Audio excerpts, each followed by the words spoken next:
오늘은 형사사건, 세연이가 좋아하는 형사사건 얘기를 해줄게.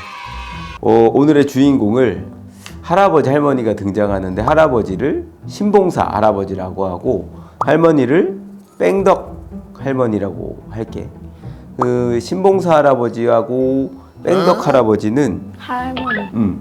신봉사 할아버지하고 뺑덕 할머니는 2015년도에 조금 두 분 다 이혼을 하고 만나신 거야. 15년도에. 그래서 사실상 부부처럼 생활을 하셨어. 처음에는 그 신봉사 할아버지가 그 뺑덕 할머니를 되게 믿고 의지했지. 그래가지고 본인 재산들도 다 주고. 근데 알고 봤더니 뺑덕 할머니는 그 재산들을 다 빼돌린 거야. 그래갖고 나중에 이제 한 3년 정도 살다가 두 분이 갈라섰거든. 내가 줬던 재산들 좀 나누자 내지는 돌려달라 이렇게 되니까 하나도 못 주겠다. 당신이 날 준 거고 내가 나눠줘야 될 이유가 없다. 사실은 준 것도 있었지만 좀 명의를 맡겨놨던 그런 것도 있었거든. 근데 다 자기 거다. 이렇게 돼가 두 분이 엄청나게 싸웠어. 서로 뭐 민사 소송도 하고 형사 고소도 하고 하여튼 원수가 됐어. 그런 상황에서 벌어진 일이었어.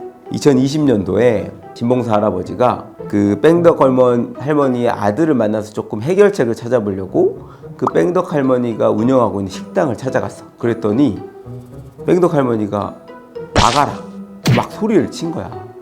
나 얘기하러 왔다. 그 아들이랑 내가 같이 당신이랑 산 적도 있고 얘기하려고 하는데 왜 그러냐. 나도 손님으로 올 수도 있지 않느냐.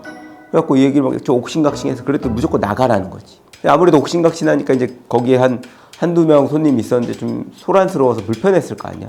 그래서 이분이 죄송하다고 하고 그리고 조금 있다가 나오셨어. 근데 이제 이걸 가지고 경찰에 신고를 했던 거지. 할머니가 와서 좀 소란을 피웠다. 그래서 겁을 먹어서 우리가 업무에 방해를 입었다. 이렇게 돼서 업무방해죄로 벌금이 내려진 거야. 내 재산을 다 뺏기고 이렇게 돼서 그 억울한 마음에 찾아갔던 건데 중재를 위해서. 이게 왜 업무방해냐.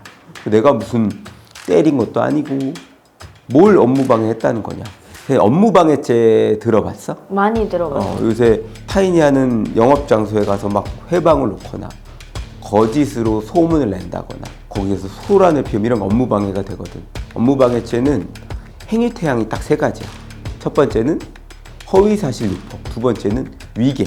위계는 어떤 점포에다가 실제로 불이 안 났는데 불이 난 것처럼 막 소리를 질러가지고 다 사람들이 그 점포에서 다 뛰어나오도록 해서 장사를 못하게 방해했다. 이런 것들은 위계에 의한 업무방해가 되겠지. 세 번째는 위력. 위력이라는 건 세연이 아빠가 나눠준 거기에 그 판례 개념 있지. 그거 한번 읽어봐 볼래? 대법원은 업무방해죄 구성 요건 중 위력에 대하여 사람의 자유의사를 제압, 혼란케 할 만한 일체의 세력으로 유형적이든 무형적이든 묻지 아니하므로 폭력, 협박은 물론 사회적, 경제적, 정치적 지위와 권세에 의한 압박 등도 이에 포함되고 현실적으로 피해자의 자유의사가 제압될 것을 요구하는 것이 아니지만 범인의 위세, 사람 수, 주위의 상황 등에 비추어 피해자의 자유의사를 제압하기 족한 세력을 의미하는 것으로서 위력에 해당하는지는 범행의 일시 장소, 범행의 동기, 목적, 인원수, 세력의 태양, 업무 종류, 피해자의 지위 등 재반 사정을 고려하여 객관적으로 판단하여야 한다. 법이란 게 어려운 이유가 그런 거야. 허위사실 유포, 위계, 위력이라는 어떤 되게 간략한 표현으로만 돼 있잖아. 근데 실제로 일어나는 상황들은 굉장히 복잡하고 다양해. 그래서 그게 위력에 해당되느냐 아니면 위계에 해당되느냐 이런 것들이 수학처럼 딱 떨어지지 않을 때가 많아. 그래서 대법원에서 그런 것들을 판단하는 기준을 그렇게 설정해 둔 거야. 그래서 변호인이 해야 될 일은 대법원에서 이제 설시하고 있는 법리에 따라 이 사건의 사실관계를 대입해서 위력에 해당되냐고 볼 것이냐 아니냐라는 걸 판단해서 법원을 설득해야 되는 거야. 그래서 아빠가 어떻게 얘기했느냐. 첫 번째 인원수나 세력의 태양면에서 우리가 거기 찾아간 것은 맞지만 뭐 위력적인 막 이런 뭐 건달, 조폭 이런 사람을 데려갔던 게 아니었고 방망이라든지 흉기 이런 걸 들고 간 게 아니라 그냥 혼자서 가신 거였어. 거기다가 그 당시에는 거기 식당에서 여주인인 그 할머니만 있었던 게 아니라 아들, 딸, 며느리 여러 사람들도 있었고 밤늦게 찾아간 것도 아니었거든. 그리고 이제 그 뺑덕 할머니를 찾아온 아들을 만나려고 찾아간 거였거든. 그리고 이제 그 피해자의 지위적 측면에서 본다고 하면 전혀 모르던 사람이 아니라 같이 몇 년간 동거를 했었고 현재는 민사 분쟁을 하고 있는 상대방이기 때문에 전혀 무관한 사람이 아니었다는 거지. 또 그 중요한 게 이제 방해 행위의 태양이나 정도인데 이분이 했다는 행위 자체는 들어가갖고 식당에 있는 자판기에서 커피 한 잔 빼먹고 그리고 이제 녹취록이 있었거든. 그쪽에 녹취록을 냈는데 백덕 할머니 딸이랑 말다툼을 좀 하다가 손님들이 좀 불편해 보이니까 식사하실 동안 내가 나가겠다. 손님들 죄송합니다. 이렇게 하고 나오신 거 정도밖에 없었단 말이야. 이런 요소들을 종합적으로 봤을 때 처벌할 정도인 거냐? 아니다. 라고 아빠가 주장을 했지. 그러니까 백덕 할머니가 아빠가 증인으로 불렀을 때 굉장히 과장되게 주장을 했어. 첫 번째는 오자마자 막 자기한테 욕설을 엄청 했다는 거. 자기네 가족들한테 뭐 입에 담지 못할 욕설을 했대. 근데 처음에 고소장에는 욕설에 대한 언급이 없었어. 그리고 경찰 조사 받을 때도 그 얘기가 없었어.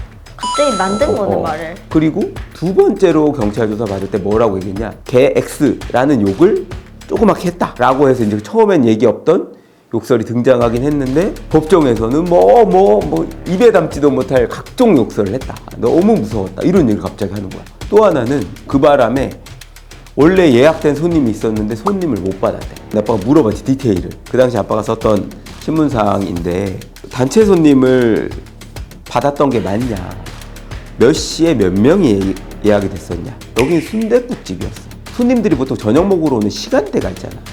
그 시간이 아니었단 말이야. 순댓국집에도 단체 손님은 있을 수 있는데 보통 뭘 먹겠어? 순대볶음, 전골 이런 거에 뭐 소주나 이렇게 먹겠지. 근데 얘기하신 게 뭐였냐면 손님들이 한 20명인가 왔는데 100만 원어치 양주를 예약했다는 거야. 네? 순댓국집에서 100만 원어치 양주를 예약하고 먹는 사람이 있어요? 그 메뉴판에 양주가 있나요? 그리고 양주를 예약했다는 뭔가 증거 있냐? 그런 것도 딱히는 없대. 도저히 믿기 어렵잖아. 그러니까 이제 판사님도 순댓국집에서 손님들이 예약하면서 100만 원짜리 양주를 미리 예약한 게 맞습니까? 라고 하니 그분이 이제 당당하게 얘기했지. 근데 판사님은 결국 판결로서 그게 믿기 어렵다.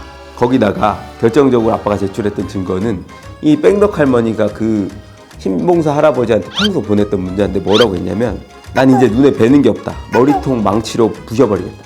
다리까지 절단내겠다. 뭐 이런 문자를 보낸 게 있어. 오히려 할머니가 더 욕을 자주 한 것 같은데? 이거 보면은 오히려 본인이 피해자가 아니라 적대적인 감정을 적극적으로 표시한 거 아니냐. 이러니까 이제 좀 법정이 좀 술렁술렁거려. 그래가지고 이제 재판을 마치면서 아빠가 업무방해에 있어서 위력에 대한 대법원 판례에 따를 때 이러이러한 점에 비춰보면 이거 위력이라고 보기 어렵다. 피해자가 법정에서 얘기한 것도 방해를 받았다고 하는 부분도 믿기 어렵다.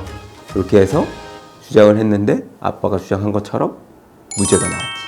그래서 그 신봉사 어르신이 엄청 억울해하셔서 엄청 아빠한테 고마워하셨어. 그 뒤로 백덕 할머니를 하고 있는 각종의 민사소송을 아빠한테 다 맡아달라고 막 몇 번이나 찾아오셨어. 그래도 하여튼 이 사건에 있어서는 본인이 가해자, 범죄자가 되는 그 억울함을 풀 수 있었다고 아빠한테 굉장히 감사해 하셨지. 어떤 거 같아? 이 사건 얘기 들어보니까? 아직도 어이없는 게 100만 원짜리 양주를 누가 국밥집에서 시켜 먹냐고. 그러니까. 하여튼 오늘 여기까지 할까? 응. 아빠가 다음번에도 더 재밌는 사건 준비해서 들려줄게.